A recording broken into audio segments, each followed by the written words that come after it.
Alhamdulillah, ini saya sudah lama banget nggak keluar Jogja. Ini yang ketiga atau yang keempat saya baru keluar Jogja. Itu kan diseret teman saya yang tadi itu. Mungkin saya perlu dipandu nanti di sini, kita perlu ngobrol apa aja, dan akan sangat lebih menyenangkan kalau kita diskusi, bukan ceramah. Saya selalu tidak senang konsep ceramah itu, karena yang di depan harus punya asumsi, yang dengerin butuh apa.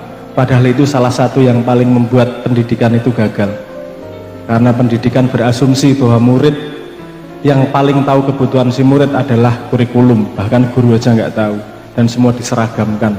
Itu memang konsep yang memang tepat di kala zaman kelangkaan informasi, tapi sekarang ini zamannya bukan kelangkaan tapi banjir informasi, jadi metodenya harus berubah.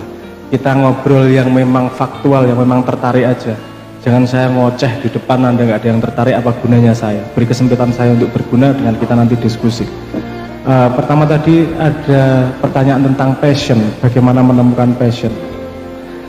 Di sini ada yang kuliah nggak? Ada yang udah skripsi?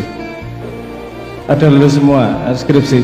Itu salah satu yang saya paling nggak masuk akal di Indonesia adalah metode skripsi itu. Ngopo tuh skripsi gitu, jualnya apa tuh? Itu ngajari kowe untuk metode ilmiah, berarti kalau salah teorinya nggak apa-apa, tapi nggak boleh salah, berarti harus bener. Berarti ngajarin kamu cara nulis. Karena dalam skripsi kamu harus menentukan masalah dulu sebelum riset, betul nggak? Loh, bagaimana kamu tahu masalahnya kalau kamu tidak tahu dunianya? Berarti kan harus tahu dunianya dulu, belajar dunianya, setelah itu tahu masalahnya, dijadikan itu preposisi masalah, baru kemudian bikin skripsi tentang itu. Gimana kamu bisa menentukan sebuah masalah kalau kamu tidak tahu dunianya? Kenapa saya ngomong soal ini? Karena itu sama dengan passion. Passion itu gimana kamu bisa menemukan passion kalau kamu belum mencoba apa yang kamu tertarik? Gini, di sini ada, di sini mayoritas jomblo atau sudah punya pasangan? Oke, untuk yang jomblo. Kalau kamu senang sama si A, terus kemudian dengan logika, saya nggak senang si A lah, saya mau pindah senang si B aja, bisa nggak kira-kira? Bisa. Hah? Gue sing bisa gue apa naksiri karo sabun mesti, tinggal pindah merek.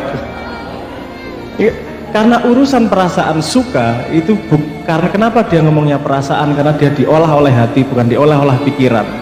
Jadi tidak semudah itu.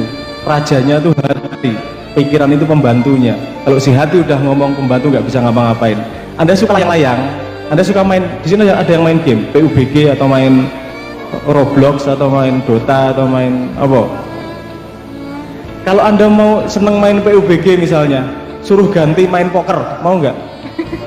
Nggak mau. Kenapa? Karena Anda terlanjur suka sama itu, betul nggak? Tapi ada bosennya nggak? Nanti suatu saat pindah lagi tuh. Loh, terus yang saya bertanya, yang memindah kesukaan Anda itu siapa? Kalau bukan Anda sendiri. Itu pindah-pindah sendiri tuh, bukan Anda mau pindah terus bisa pindah. Dia pindah sendiri tuh. Betul nggak? Nah, itu proses itu. Karena dirimu yang sebenarnya pengen keluar, pengen menampakkan di luar, tapi otakmu nggak paham kalau dia yang asli keluar.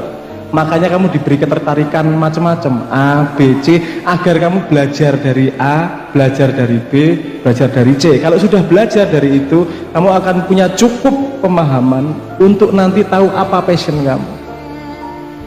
Nah, passion ini bayangannya sama dengan karir, passion ini bayangannya sama dengan kesukaan. Ini konsep yang ruwet lagi nanti dibahas. Tapi intinya gini, saya kasih contoh siapa ya? Saya kasih contoh Lehman aja. Dia yang membentuk teori kompleks teori. Dia yang pertama kali menyatakan kompleks teori. Kompleks teori adalah sebuah kompleks yang menggabungkan banyak jenis ilmu, nggak hanya cuma 1-2 jenis ilmu, tapi sangat banyak jenis ilmu. Dalam satu hari dalam seumur hidupnya dia merilis jurnal sampai 600, bikin buku sampai 60. Itu luar biasa produktifnya. Tapi hidupnya nggak stres, santai. Hidupnya yang dia senengin dia kerjakan, kalau bosan dia tinggal, yang dia hanya mengejar apa yang dia senengi, tapi semua yang dia senengi itu diambil hikmahnya. diambil pelajarannya, diambil ilmunya juga nggak hanya diingat-ingat, ada metodologi namanya Zettelkasten itu, tapi nanti itu kapan-kapan jadi dia hanya mengikuti kata hati, apa yang dia ingin lakukan. Otaknya bukan mengatur apa yang dia sukai, otaknya mencari apa pelajaran dari yang dia sukai. Paham bedanya ya? Kalau senang sesuatu itu diikuti aja, karena di situ tersedia pelajaran hikmah yang harus diambil oleh akal. Kalau hikmahnya sudah diambil, nanti bosan mesti. Kalau ilmu yang dibutuhkan sudah diambil, nanti bosan-bosan sendiri. Itu otomatis itu seperti itu. Jadi, tapi kita tidak terbiasa mengambil hikmah pada sesuatu yang kita sukai. Biasanya kita terbiasanya mengambil hikmah pada sesuatu yang dianggap bencana. Anda kalau nembak ditolak, pulang ngomong sama teman, ya kita cari hikmahnya gitu. Tapi kalau diterima, pulang ya nggak mencari hikmah, pulang ya aku mau langsung kemaki gitu cerita. Nah, bagaimana mencari passion? Jalani hidupmu dulu, jalani hidupmu. Kamu nggak harus keburu-buru ketemu passion kapan kok. Pasti nanti suatu saat kamu akan ketemu. Oke, aku akan mengikrarkan hidupku perangnya di sini, perangnya di area ini, di luar ini saya nggak mau, kan gitu. Nah, kalau Anda tadi ngomong tentang musik, passion saya di banyak hal, nggak di hanya musik. Cuman mungkin saya terkenal orang taunya saya di musik. Saya menjadi produser film, 3 film besar di Indonesia juga pernah melakukan. Saya bikin jurnal juga, saya bikin tulisan juga, coding juga. Saya bukan pengen berkarir di situ, tapi karena tertarik, saya masuk, saya pelajari sampai habis itu loncat lagi. Nah, Anda mungkin pernah dengar gini, kalau kamu bermacam-macam itu nggak akan berhasil. Kamu harus konsentrasi di satu hal, spesialisasi. Ada pernah dengar gitu pasti ya? Sering dengar gitu ya? Itu doktrin dari revolusi industri Perancis. Coba baca bukunya, judulnya Kenapa Generalis Lebih Berhasil Daripada Spesialis di Dunia. Kenapa Generalis lebih berhasil daripada di dunia spesialis? Karena semua yang spesialis, semua hal yang mudah dites itu akan mudah digantikan sama komputer. Sekarang zamannya otomasi. Kalau anda dunia milenial pasti paham perkembangan teknologi, tidak hanya Facebook, tidak hanya Twitter, tidak hanya itu, tapi juga bagaimana perkembangan teknologi ke AI, ke machine learning, ke